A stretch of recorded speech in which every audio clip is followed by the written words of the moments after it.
नाणार प्रकल्पाची अधिसूचना रद्द करण्यात आल्याबद्दल उद्धव ठाकरेंनी मुख्यमंत्र्यांना धन्यवाद दिलेत। तसंच जनतेला जर हवा असेल, प्रकल्प हवा असेल तर आपला कोणत्याही प्रकल्पाला विरोध नसल्याचं उद्धव ठाकरेंनी स्पष्ट केलं। विकासाच्या आड शिवसेना येणार नाही, मात्र जनतेला जे नको त्यासाठी विरोध करत राहणारच असंही उद्धव ठाकरेंनी सांगितलंय। नको कारण आमचं आयुष्य शिवसेना कधी विकासाच्या आड येणारी नाहीये।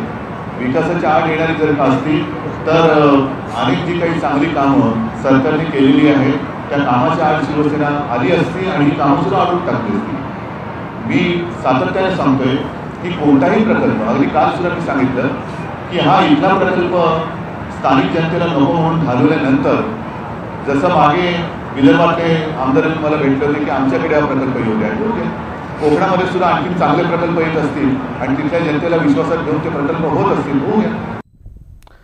गोपीनाथ मुंडेंच्या अर्धाकृती पुतळ्याचं अनावरण नाशिकमध्ये करण्यात आलं आणि या कार्यक्रमाला शरद पवार, पंकजा मुंडे आणि छगन भुजबळ एकाच व्यासपीठावर आलेले पाहायला मिळाले। नाशिकच्या व्ही.एन. नाईक शिक्षण संस्थेत हा कार्यक्रम पार पडला आणि यावेळी बोलताना पंकजा मुंडे यांनी शरद पवार हे राजकारणातील दिलीप कुमार असून ते सर्वोच्च मार्गदर्शक असल्याचं कौतुक केलं। राजकारणातील सर्वोच्च आणि सर्वात सिनियर असं मार्गदर्शक व्यक्तिमत्व, सर्वात मोठे राजकारणी पवार साहेब आहेत। जसं एखादा बॉलिवूडमध्ये दिलीप कुमारची भूमिका असते, दिलीप कुमार सर्वश्रेष्ठ ज्यांनी अभिनयाला एक वेगळी कलाटणी दिली, तेव्हा पवार साहेबांनी कौतुकाने मला आत्ताच्या सगळ्यात पॉप्युलर नायिका कोण आहे तर दीपिका पादुकोणची उपाधी देऊन एक वातावरण तयार केलं। आज मी राजकारणामध्ये नक्कीच पवार साहेबांकडे आमचं काय, सगळ्या राज्याचं नाही देशाचं लक्ष असतं की त्यांची भूमिका काय आहे, त्यांच्या भूमिकेच्या मागची भूमिका काय याच्याकडे सगळ्यांचं लक्ष असतं। राष्ट्रवादीचे अध्यक्ष शरद पवार हे आपल्या 2 दिवसीय जिल्हा दौऱ्यासाठी नाशिकमध्ये दाखल झालेत आणि यावेळी ते भुजबळ परिवाराच्या एमएटी शैक्षणिक संकुलात हेलिकॉप्टरने उतरले। दरम्यान शहरात गोपीनाथ मुंडेंच्या पुतळ्याचं अनावरण करण्यासाठी ते वाहनानं निघाले असता त्यांच्या गाडीचं सारथ्य माजी खासदार समीर भुजबळ यांनी केलं।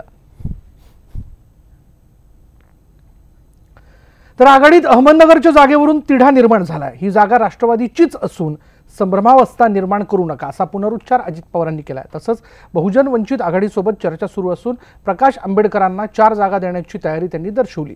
तसंच बालाकोट इथल्या हल्ल्यात नेमके किती दहशतवादी ठार झाले याची माहिती सरकारनं जनतेला द्यावी अशी मागणी त्यांनी केलेली आहे।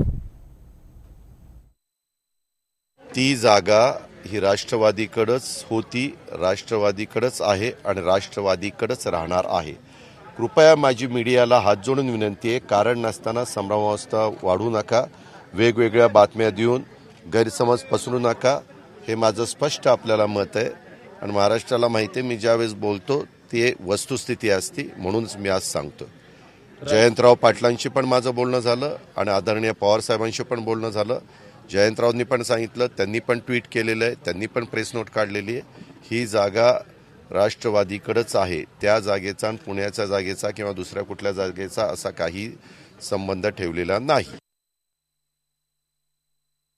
आम्ही 4 जागा, आज आंबेडकर साहेबांची एक देखील जागा, राजू शेट्टींची तरी एक जागा आहे, आंबेडकर साहेबांची एक देखील जागा नाहीये, तरी देखील 4 जागा द्यायला काँग्रेस, राष्ट्रवादी काँग्रेस तयार झाली आणि त्याच्याबद्दल अजून काही असेल तर ती पण चर्चा करण्याची मानसिकता ही त्यांनी ठेवली।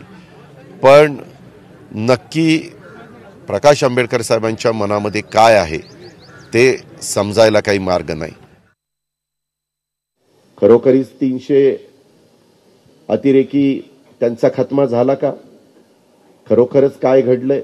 मागच्या काळामध्ये अमेरिकेने पण सांगितलेलं होतं की निवडणुका डोळ्यासमोर ठेवून काही घटना, युद्धजन्य परिस्थिती तुमच्या माझ्या देशामध्ये निर्माण होईल, मग त्याला कुठंतरी काहीतरी हा धागा जोडला जातोय का काय, अशाही प्रकारचं साधारण चित्र आहे।